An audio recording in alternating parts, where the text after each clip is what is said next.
অভিনন্দন! ওয়ালটনের বার্ষিকী উপলক্ষে মাত্র 4টি সহজ প্রশ্নের উত্তর দিন এবং জিতে নিন সরাসরি 10,000 টাকা।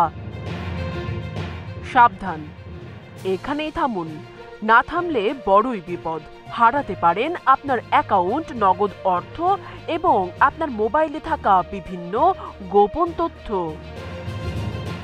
শুধুমাত্র ওয়ালটন নয়, বিকাশ, নগদ, রকেট সহ বিভিন্ন ব্যাংক বা বীমা প্রতিষ্ঠান এবং স্বনামধন্য বেশ কিছু প্রতিষ্ঠানের নামে প্রতারণার জাল ছড়িয়েছে সাইবার অপরাধী চক্র।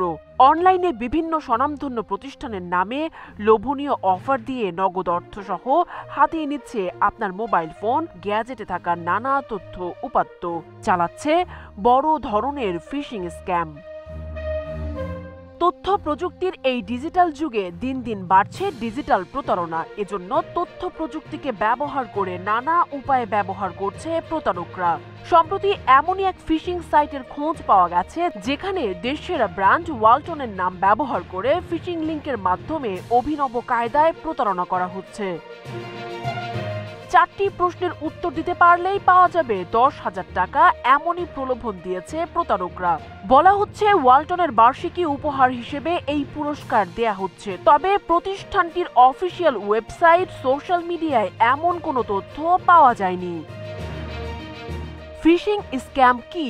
ফিশিং স্ক্যাম হলো একটি প্রতারণামূলক অনলাইন কৌশল যেখানে অপরাধীরা ব্যক্তিগত তথ্য যেমন পাসওয়ার্ড, ব্যাংক অ্যাকাউন্ট বা ক্রেডিট কার্ড নম্বর চুরি করার চেষ্টা করে। তারা ইমেইল, টেক্সট মেসেজ বা জাল ওয়েবসাইটের মাধ্যমে বিশ্বস্ত কোনো প্রতিষ্ঠান যেমন ব্যাংক বা কোম্পানির ছদ্মবেশ ধারণ করে। এ ব্যাপারে ওয়ালটন হাইটেক ইন্ডাস্ট্রিজ পিএলসির chief marketing officer Zoheb Ahmed বলেন, বর্তমানে ওয়ালটন ও বাংলালিংক এ ধরনের প্রতারণামূলক কর্মকাণ্ডের শিকার হচ্ছে। এরই মধ্যে আমরা ক্রেতাদের সচেতন করার চেষ্টা করছি। তিনি আরও বলেন, তবে কাস্টমাররা আগের চেয়ে অনেক বেশি সচেতন, তারা নিজেরাও এখন বিষয়গুলো বুঝতে পারেন। এছাড়া জোহেব আহমেদ আরও বলেন, হঠাৎ এ ধরনের স্ক্যামিং গ্রুপগুলো এ ধরনের আক্রমণ চালায়। বিশেষ করে আফ্রিকার কিছু দেশ এর পেছনে থাকে, যেমন কেনিয়া, সাউথ আফ্রিকা ইত্যাদি। তারা বিভিন্ন সময়ে বিভিন্ন দেশকে টার্গেট করে, তবে মোটামুটি এ বিষয়গুলো সমাধান হয়েছে। তিনি বলেন, বিটিআরসির সহায়তায় আমরা কিছু লিংক সরাতেও সক্ষম হয়েছি।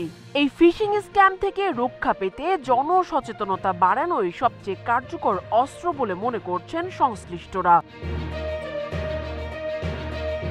সানজিদা আফরিন, সোনিয়া, নাগরিক প্রতিদিন।